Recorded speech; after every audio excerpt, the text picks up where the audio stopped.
इस मुश्किल वक्त में भी पाकिस्तान खून की होली खेल रहा है। ऐसे में क्या अब वक्त आ चुका है कि पाकिस्तान को एक बार फिर से उसकी भाषा में जवाब दिया जाए? क्या एक बार फिर से पाकिस्तान पर सर्जिकल स्ट्राइक करने की नौबत है? क्योंकि कहा जाता है कि लातों के भूत बातों से नहीं मानते, पर पाकिस्तान क्या है ये आपको अच्छी तरीके से पता है। तो आज इसी मुद्दे पर चर्चा करेंगे कि हंदवाड़ा का जवाब आखिर पाकिस्तान से कैसे लेना है। एक तरफ कोरोना जैसी महामारी, दूसरी तरफ पाकिस्तान जैसी बीमारी, दोनों का समूल नाश करना होगा, तभी जाकर चीजें बेहतर हो सकती हैं। एक रिपोर्ट, फिर उसके बाद चर्चा।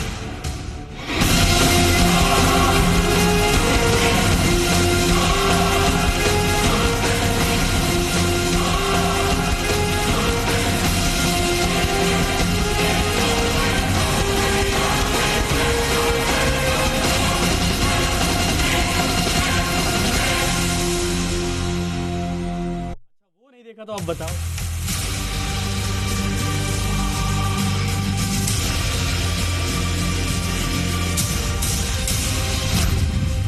पाकिस्तान को एक मुल्क कहना गुनाह है। पाकिस्तान को इंसानियत का पासवा कहना पाप है, क्योंकि पाकिस्तान की कल्पना एक मुल्क के तौर पर करना इंसानियत से परे जुल्म करने जैसा है। बारूद की अटारी पर बैठे पाकिस्तान ने एक बार फिर नापाकी में लिपटी जुल्म की दास्तान लिखी है।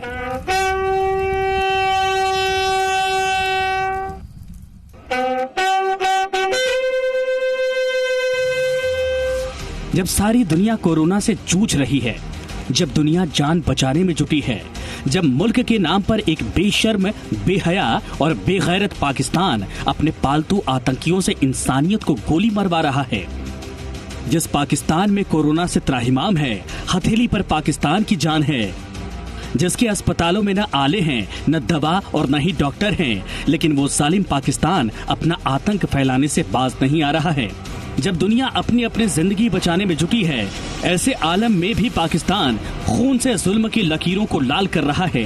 बीते एक हफ्ते में 2 बार आतंकियों और सुरक्षा बलों के बीच श्रीनगर के हंदवाड़ा में मुठभेड़ हुई। रविवार को करीब 13 घंटे तक चले एनकाउंटर में जयपुर के कर्नल आशुतोष शर्मा समेत 5 जवान शहीद हो गए थे। कर्नल साहब का अपना एक अलग वारा था, अलग सोच थी, और जो सुना मैंने तो बहुत दुख हुआ। मैं ईश्वर से प्रार्थना करता हूँ कि वो उनकी आत्मा को शांति प्रदान करे।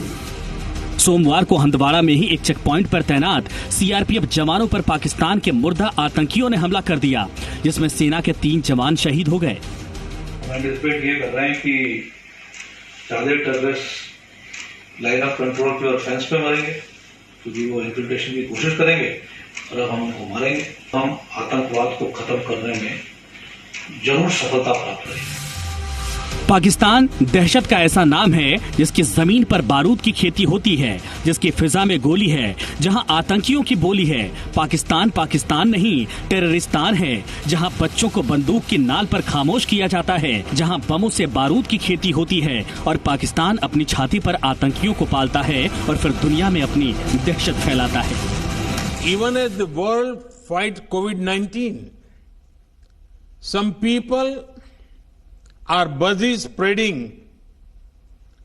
other deadly viruses such as terrorism.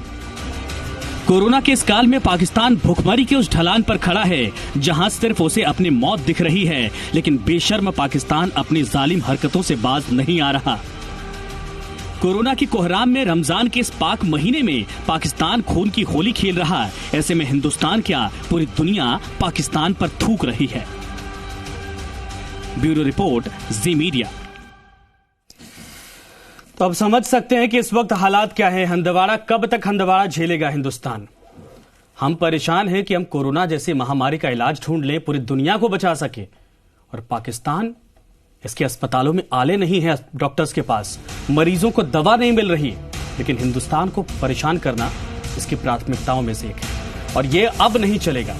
हमारे साथ हमारे सभी मेहमान जुड़ गए, एक एक करके परिचय करवाते हैं, उसके बाद चलेंगे सीधे सवालों पर। इस वक्त कर्नल देव आनंद गुर्जर साहब रक्षा मामलों के जानकार हमारे साथ जुड़ रहे हैं। श्याम सुंदर शर्मा जी हैं, वरिष्ठ पत्रकार, हमारे साथ जुड़ रहे हैं, और कुछ देर में बबीता शर्मा जुड़ेंगी, वीरांगना हैं। 1996 में इनके पति शहादत को प्राप्त हो गए थे और इनके बेटे भी अब सेना में इस वक्त शामिल हो चुके हैं और देश का जो गौरव है वो इस वक्त बढ़ा रहे हैं। आप तीनों का बहुत बहुत स्वागत है। सबसे पहले मैं कर्नल देव आनंद साहब, मैं आप ही के पास आना चाहूंगा, क्योंकि बहुत पहले से यह बात होती है कि पाकिस्तान सुधरने वाला है नहीं। एक बार सर्जिकल स्ट्राइक हुई तो तिलमिला गया, लेकिन उसके बावजूद दोबारा हरकतें शुरू कर दिया। और हंदवाड़ा कब तक हम झेलेंगे? ये आंसू, ये शहादत को सलाम, नौबत क्यों आती कि शहादत को सलाम करने के लिए हम इन पाकिस्तान जैसे मुल्कों को इतनी रहम दिखाएं? क्यों नहीं इनके ऊपर एक बार ऐसा जवाब दिया जाए कि इनकी हरकत करने की हिम्मत दोबारा ना हो? जी, मैं आपसे सहमत हूं। सबसे पहले आज आपके चैनल के माध्यम से आपका धन्यवाद करना चाहूंगा कि इस विषय को आपने लिया जो देश की भावना से और सैनिकों की भावना से जुड़ा है। सबसे पहले नमन करना चाहूंगा उन वीर शहीदों को, उनके परिवार को जो जिन्होंने ये बलिदान दिया। हम सब उनके साथ हैं, ऐसा मेरा विश्वास है, मेरा आश्वासन है। आपके सवाल का पहला जवाब यह है कि पाकिस्तान, जी, जैसा आपने अपने प्रेल्यूड में कहा कि लातों के भूत बातों से नहीं मानते, मैं आपसे समर्थन पूरा 100% करता हूं। और ये समय आ गया है, पाकिस्तान जैसा वो देश है, ये टेररिस्तान है, ये हत्यारा है। और इन लोगों का जो ये कारण है कि ये, जैसे आपने सवाल पूछा कि ये कब बंद होगा, इसका आपने खुद ने बताया, मैं सहमत हूं कि देखिए सर्जिकल स्ट्राइक की, उसके बाद ये थोड़े दिन चुप रहा, उसके बाद 5 अगस्त आया, ये तिल मिला गया।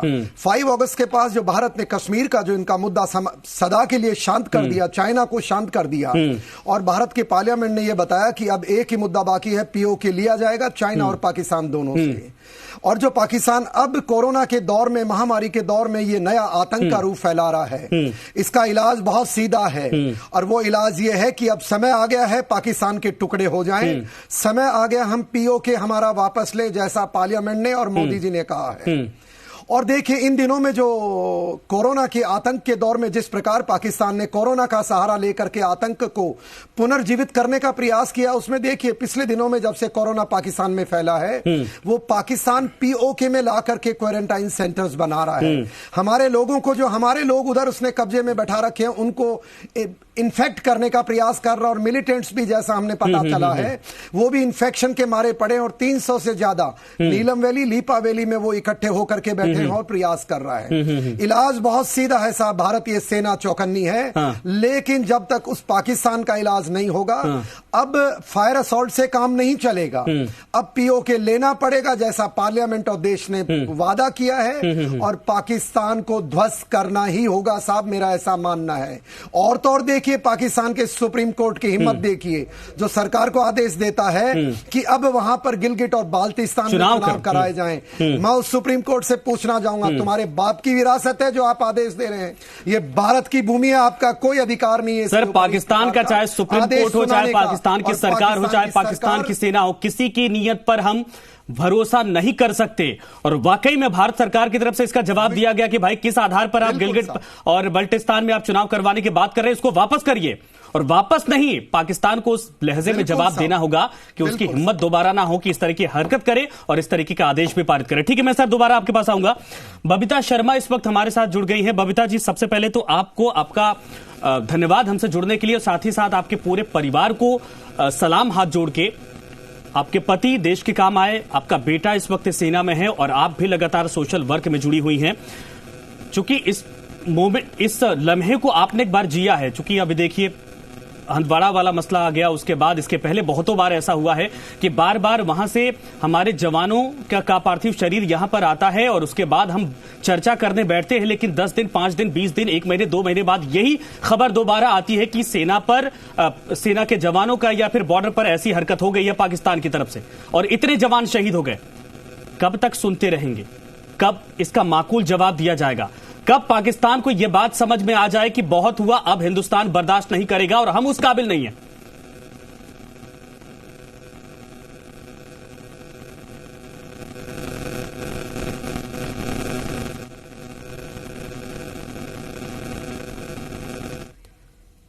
शायद आवाज नहीं जा रही है। श्याम सुंदर जी, यही सवाल मैं आपसे लेना चाहूंगा, क्योंकि हद हो गई है।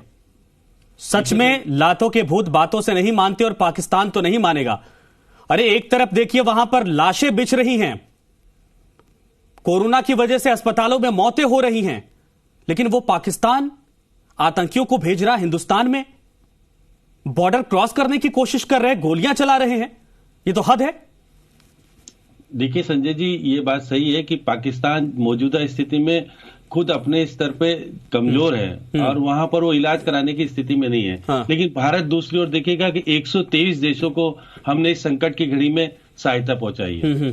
कल देखिए प्रधानमंत्री जी ने जो 59 देशों के सम्मेलन में साफ स्तर कहा कि अंतर्राष्ट्रीय स्तर पर कुछ ऐसे लोग भी हैं जो कि आतंकवाद को जानलेवा वायरस फैलाने की कोशिश कर रहे हैं, फर्जी खबरें फैला रहे हैं, वीडियो फैला रहे हैं और सारी बातें, क्योंकि वो नाकाम है। इसलिए है कि पाकिस्तान आज मजबूत स्थिति में नहीं है। वहां के प्रधानमंत्री अपने देश का लोगों को ध्यान भटकाने के लिए वो इस तरह की घटना शुरू से करते आ रहे। देखिएगा कि 60 आतंकवादी अब तक मर चुके हैं और 1 अप्रैल से हमने पाकिस्तानी आतंकवादियों को ट्रेस करना शुरू कर दिया था, जो कि हमारी सीआरपीएफ कर रही है। और कल 2 दिन में जो घटना घटी है, हमारे जो ऑफिसर्स और शहीद जवान हुए हैं उसके प्रति तो हमारी श्रद्धांजलि है और हम उनके परिवारों को कहते हैं कि असीम शक्ति दे कि वो देश के लिए काम आए हैं। लेकिन मैं यहाँ यह भी कहना चाहता हूँ कि जो स्थिति बनी है आज, हमारी गुप्तर एजेंसियां जिस प्रकार से वर्क करनी चाहिए वो नहीं कर, हमको सूचनाएं ढंग से नहीं प्राप्त हो पाई हैं। आज हमारा देखिए दोनों केंद्र शासित प्रदेश हो गए, अब किसी का शासन वहां है नहीं, सीधे तौर पर केंद्र सरकार का शासन है। ऐसी स्थिति में वहां जितनी मात्रा में हमने सेना डिप्लॉय कर रखी है या अर्धसैनिक बल कर रखे हैं, उसके बावजूद भी इस तरह की घटना हो रही है, तो ये हमारे को एक चिंता का विषय तो है हमारे। लेकिन हमारे जवान जिस प्रकार से जवान अफसर शहीद हो रहे हैं, ये हमको, क्योंकि देखिए प्रधानमंत्री या हमारे जो चीफ ऑफ आर्मी है विपिन रावत ने साफ कहा है कि अगर वो मुंह उठाएगा तो हम उसको जवाब देंगे, पीओके हमारा है, हम लेके रहेंगे। लेकिन मौजूदा स्थिति में हम अपने कोरोना महामारी से निपटने के लिए आगे आके काम कर रहे हैं पूरे देश में, जिस प्रकार का वातावरण है हम उसको बोले। लेकिन पाकिस्तान अपना ध्यान भटकाना चाहता है, वहां के लोगों को कहना चाहता है किसी तरह से भारत हमको श्याम जी, सवाल बेहद गंभीर है। आपने ठीक कहा कि तमाम चीजें एजेंसियां जो है कहीं न कहीं थोड़ी ढिलाई तो हो रही है, लेकिन सर ये बताइए कि ध्यान भटकाने के लिए आखिर हिम्मत इतनी कैसे हो जाती है पाकिस्तान की कि वो हिंदुस्तान के बॉर्डर पर आकर हमें परेशान करने की कोशिश करता? यही तो हिम्मत उसकी तोड़नी है। देखिए, हिम्मत तोड़ने के लिए तो हम अभी मौजूदा स्थिति में वो खुद का फायदा लेने के लिए आता हूं कर्नल साहब, आता हूं सर। इसी तरह से भारत प्रयोग हो और हमारे पर हमला करे, जिस प्रकार से हमने सर्जिकल स्ट्राइक की, तो वो बचाव की स्थिति में आ जाएगा कि भारत ऐसी है, हम क्या कर सकते हैं। और जिस प्रकार से चाइनीज जो राइफल मिली है उनके पास, आतंकवादियों के पास, और आज हमारे सीआरपीएफ के जो जवान शहीद हुए उनके पास से वेपन छीन के ले गए, ये हमको बहुत बड़ी गंभीरता से सोचना पड़ेगा और हमको रणनीति जिस प्रकार से बनानी चाहिए। कर्नल साहब, जवाब देने के लिए हमने पार्लियामेंट में भी कहा। सुन लेते हैं सर, इस पर जवाब देना चाह रहे हैं कर्नल साहब। जी देखिए कर्नल साहब, श्याम जी आपकी बातों का जवाब देना चाहते हैं कर्नल साहब। मैं देख नहीं पा रहा, कर्नल साहब जी मैं देख नहीं पा रहा हूं कौन सज्जन बोल रहे हैं, पर मैं इनकी बात का मैं कोई काटना नहीं चाहूंगा, पर एक बात बताना चाहूंगा। इन्होंने 2 बातें कही हैं जो आपत्तिजनक है। पहली बात यह कि इन्होंने ये कहा कि हमारी सिक्योरिटी एजेंसीज और इंटेलिजेंस एजेंसीज फेल हो गई हैं। मैं साहब आपको बता दूं, आपका चेहरा देख नहीं पा रहा हूं, ऐसे इल्जाम नहीं लगाएं। ये मामला सिक्योरिटी एजेंसीज और सरकार का नहीं है। और सुनिए, नहीं पहले सुनिए साहब, मेरी बात का जवाब सुनिए। हमारी चौकन्नी है, मैं आपको बता दूं, वो दुर्गम इलाका जहां पर ये साजिश चलती है, ये सैनिकों के खिलाफ जो कार्रवाई होती है, अरे साहब सुनिए तो सही आप। नहीं, आप सुनिए। आपने कहा कि सिक्योरिटी एजेंसीज, इंट एजेंसीज, ये गलत है। और देश, मैं आपको भारत के नागरिकों को बताना चाहूंगा कि जिस इलाके में ये पाकिस्तान की साजिश चल रही है, ये चाइना की साजिश एक ही सबसे मोटा कारण है। 5 अगस्त के बाद इसकी अब हिम्मत इसलिए हुई है कि भारत के अंदर पाकिस्तान की जबान बोलने वाले हर प्रकार के लोग हैं, स्लीपर सेल हैं, टुकड़े टुकड़े गैंग हैं, और तो और बहुत सारे चैनलों पे बैठ करके देश का मनोबल तोड़ने वाले लोग हैं।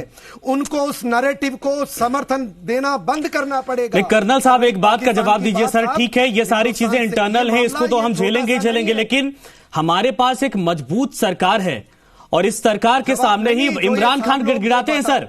इसी सरकार के सामने इमरान गिड़गिड़ाते हैं जब एक बार सर्जिकल स्ट्राइक होती है, अजीत डोभाल के नाम पर पाकिस्तान कांपता है। फिर इतनी हिम्मत कैसे हो जाती है पाकिस्तान की?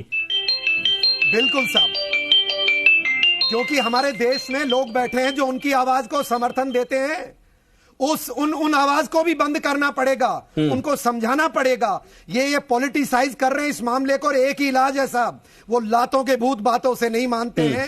समय आ गया है पाकिस्तान का, वो इतनी जोर लात मारी जाए कि उसका डिसमेंबर हो जाए और उसकी आगे से जबान ना खुले। गिलगिट और बाल्टिस्तान ले लीजिए, चाइना तड़फ रहा है कि ये पाकिस्तान तो सर सरकार ने बोल तो दिया, अच्छी खबर आपने सुनाई है कि सरकार ने बोल दिया है। सरकार ने साफ तौर पर कहा कि गिलगिट बाल्टिस्तान को वापस करिए, उसमें चुनाव करवाने का आपका अधिकार नहीं। लेकिन सवाल ये कि आखिर बॉर्डर पर जिस तरीके से सीज फायर का उल्लंघन होता है, हमारे जवानों की शहादत, ये अब बर्दाश्त नहीं किया जाएगा। कर्नल साहब, मैं दोबारा आपके पास आ जाऊंगा सर। बबीता शर्मा जी हैं, वीरांगना है, हमारे साथ इस वक्त जुड़ी हैं। बबीता जी, आपका स्वागत है। आपने वो दौर भी देखा जब आपके पति देश के लिए शहीद हो गए, इस देश की मिट्टी के काम आए। एक वो दौर भी देखा जब आपका बेटा बचपन से सेना में जाने का सपना देख रहा था और 13वीं रैंक पूरे देश में लाने के बाद जिस तरीके से उन्होंने सेना ज्वाइन किया, और आप खुद समाज के लिए काम करती हैं। हंदवाड़ा वाली घटना के बाद क्या वाकई में हम इस बात को लेकर अभी भी इंतजार करें कि पाकिस्तान को सबक सिखाने के लिए हमें सोचना होगा? पूरी दुनिया महामारी से लड़ रही, पाकिस्तान परेशान कर रहा, क्या इसका प्रॉपर इलाज नहीं है? कब तक होता रहेगा हंदवाड़ा? जी, मुझे अपने देश के प्रधानमंत्री और अपनी आर्मी पे पूरा विश्वास है।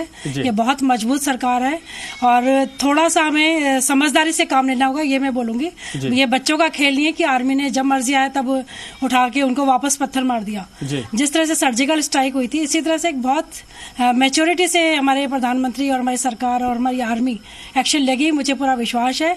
पर जल्दी ले, थोड़ा कोरोना से भी हमने सब चीज साथ साथ करनी पड़ेगी। एक्चुअली कोरोना से भी हमें लड़ना है, हमारी आर्मी उससे सुरक्षित रहे कोरोना से, और साथ साथ अपनी बिल्कुल ट्रेनिंग उनकी जारी है और बहुत मजबूती से हमारी सेना खड़ी है। और मुझे पता है कि बहुत जल्दी वो वक्त आने वाला है, क्योंकि मैं उस चीज को देख पा रही हूँ दूर से। मेरे 24 साल हो गए मेरे हस्बैंड की शहादत को। बच्चा 9 महीने का था, आज वो लेफ्टिनेंट आर्मी में, और मैं सब चीज को देख पा रही हूँ। मुझे ऐसा लग रहा है कि मैं बहुत स्वर्णिम भविष्य देख रही हूँ।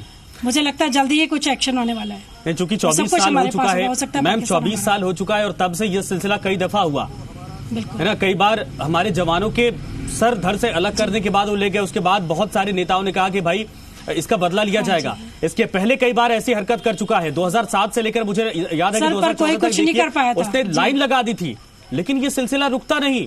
हर 10वें 15वें दिन 2 महीने बाद एक राजस्थान का जवान शहीद होता है, एक असम का जवान शहीद होता है, एक यूपी का जवान शहीद होता है, और हम यही करते हैं।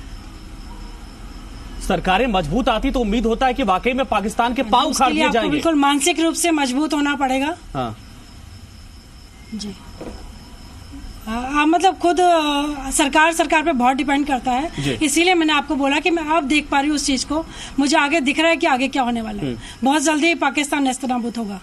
श्याम जी, मुझे विश्वास है। श्याम जी, देखिए ये एक समाज सेवा के तौर पर तो जुड़ी है, लेकिन उस भावना को लेकर ये कह रहे हैं कि पाकिस्तान का अंत होना बेहद जरूरी है, जिसको उन्होंने देखा है। देखिए संजय जी, मैं बबीता जी को तो निश्चित रूप से प्रशंसा करना चाहूंगा कि उनके पति शहीद हुए, लेकिन बेटे को फिर सेना में भेज करके दिखाया कि हम देश के प्रति समर्पित हैं। ये प्रशंसनीय है। मैं आपको फिर वही कह रहा था कि देखिएगा कि इंटेलिजेंस की चूक ना कह करके सिक्योरिटी एजेंसी की चूक हम कह सकते हैं। हमारा आज की स्थिति में हम कह सकते हैं कि जब हमारा सब कुछ हमारे हाथ में है, पाकिस्तान तो चाहेगा इसी स्थिति में कि किसी तरह से वो अपने यहाँ बचाव करे, अपने यहाँ जिस तरह से वहां पर कोरोना बीमारी को लेकर के आपसी फूट है अलग अलग राज्यों में। वहां देखा होगा कि वहां ना तो डॉक्टर्स पूरे हैं, ना वो जांच करा पा रहे हैं, केवल चीन उनको थोड़ा मदद कर रहा है। तो उसके आधार पर जिस प्रकार से दिखे चाइनीज, श्याम जी, अब पाकिस्तान उजड़ जाए हिंदुस्तान को नहीं फर्क पड़ता, हम हिंदुस्तानियों को कोई फर्क नहीं पड़ता कोरोना से पूरा पाकिस्तान बर्बाद हो जाए। अब तो सिर्फ एक ही जवाब है सर, पाकिस्तान का समूल नाश करना होगा, क्योंकि ये ऐसी बीमारी है कैंसर जैसी, जो जरा सा भी एक सेल्स भी अगर बचा तो अगले दिन फैलने के लिए वो तैयार हो जाएगा। कर्नल साहब, सही या गलत? जी, बिल्कुल आपने सही कहा, पर उससे पहले मैं बबीता जी को नमन करना चाहूंगा, मैं इनको सल्यूट करना चाहूंगा कि इनके जो शब्द हैं ये मोदी जी के लिए सुनाई देने चाहिए, मोदी जी के और देश को, कि देखिए वीरांगना भी साहब आपके साथ खड़ी हैं और पाकिस्तान को दो टूक जवाब देना है। और जैसा आपने कहा, मैं आपसे सहमत हूं, वो समय आ गया है और जो देश में गिड़गिड़ाने वाले लोग हैं जो पाकिस्तान को मजबूत करते हैं, मैं मानता हूं देश एकजुट है और इनको अब मनोबल तोड़ने की बात नहीं करनी चाहिए और बबीता जी की बात सुननी चाहिए जो तैयार बैठी हैं और जो उम्मीद लगा रही है मोदी जी से। और ये सही समय है साहब और इनको ठोकना चाहिए, पाकिस्तान को तोड़ना चाहिए। बबीता जी, चूंकि समय खत्म हो गया, आप थोड़ी देर से जुड़ी, मैं आखिरी बार मतलब थोड़ा वक्त बचा है, 20-30 सेकंड में मैं चाहूंगा कि आप उस दर्द को बताइए जो परिवारों के ऊपर होता है, जो शहादत के बाद वो परिवार सफर करता है और एक जो संदेश होता है इसके बाद जो जवान बेटे हमारे सेना में जाने के लिए तैयार होते हैं। चूंकि आपने अपने बेटे को भेजा है, मैं चाहूंगा एक संदेश के तौर पर पूरे भारत, पूरे राजस्थान को एक बार बताएं। जी देखिए, जब शहादत होती है तो एक अकेला ऑफिसर नहीं जाता है, पूरा परिवार टूट जाता है। मेरे पापा के लकवे का अटैक आ गया था जब ये खबर सुनी थी, तो ऐसा हर घर में होता होगा जब जब शहादतें होती हैं, तो उनका सम्मान करना बहुत जरूरी है। हर भारतवासी के मन में सम्मान हो। कल मैं देख रही थी कि इधर कर्नल साहब शहीद हो जाते हैं, मेजर अनुज शहीद हो जाते हैं, हमारे जवान शहीद होते हैं और शराब के लिए ढेरों लंबी लंबी लाइनें लग रही हैं। और जो मोदी जी ने पूरा कोरोना के माहौल में इतना मजबूती से स्टेप लिया था कि दुनिया तारीफ कर रही थी, पर कुछ ना समझ लोगों ने जाकर के फिर वही लाइन लगा दी। तो आप पहले रेस्पेक्ट करो, आप दिल से देश को चाहो, आप दिल को देश को मतलब प्यार करो। आप शराब में क्या रखा है, पहले मतलब श्रद्धांजलि तो देते हैं, आप क्या उसी दिन उमड़ पड़े, आपको इधर आपका दुकान खुला, उमड़ गए बिल्कुल भीड़ की तरह, आप बिल्कुल भूल गए कि आपको प्रधानमंत्री जी ने क्या कहा था। बिल्कुल सही मैम, चूंकि समय खत्म हो गया इसलिए बीच में मैं आपकी बात को रोक रहा हूं, लेकिन सही आपने कहा, देश को यहां पर रखना होगा। यहां पर रखेंगे तब आप शहादत को नमन करेंगे, ना कि शराब के ठेकों पर लंबी लंबी कतारों में जाकर लड़ाई झगड़ा करेंगे। देश जूझ रहा है, पाकिस्तान को जवाब देने का वक्त आ चुका है और इस बात को हमारे देश के युवाओं को समझना होगा। आप सभी का शुक्रिया हमसे जुड़ने के लिए और इस चर्चा में शामिल होने के लिए। लेकिन साफ तौर पर यह है कि अब सुपर संहार की नौबत आ चुकी है।